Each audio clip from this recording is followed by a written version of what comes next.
There you go.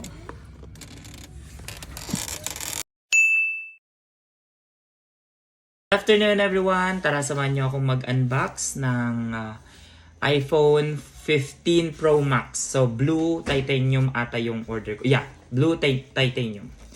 So, kanina dumating na siya. Nasa school kami. So, ngayon ko lang mabubuksan ngayon pag-uwi namin dito sa bahay.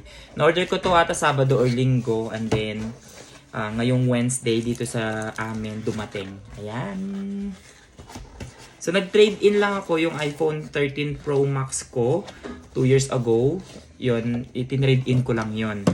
So, instead na 1,199 ating babayaran ko, ang babayaran na lang ay, nag-less siya ng 580. Kasi yung trade-in value ng aking iPhone 13 Pro Max ay 580. Ayan. So, ito na siya. Blue titanium.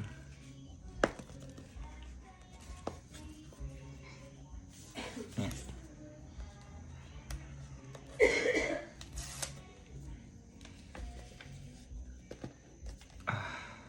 Wala pa yung, bumili na rin ako ng case, tsaka yung sa, ano niya, screen protector, ganyan.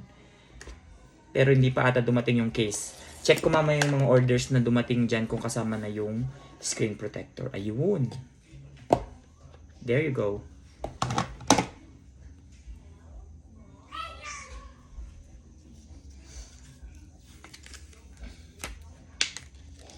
Yan.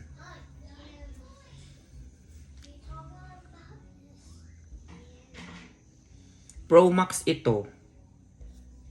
Same lang ata sa phone ko na luma. Ayan. 13 Pro Max. Ginagamit ko ngayon yung 13 Pro Max kasi isi-send ko pa lang yan. So, isi-send ko itong 13 Pro Max na ito sa Apple and then tsaka nila ibibigay yung trade-in amount na 580. Ganun siya nag-work. I-on natin para makita nyo. Pinayan ko muna siya ng buo and then i-send na lang nila sa payment information ko yung trade-in amount. Ayan. Ayan, may kasama siyang yung sa may sticker ata to, yung Paperworks, ganyan. Yung Type-C na cord. Iba na yung texture ng cord niya. And then, yun lang. Yun lang naman ang laman ng box.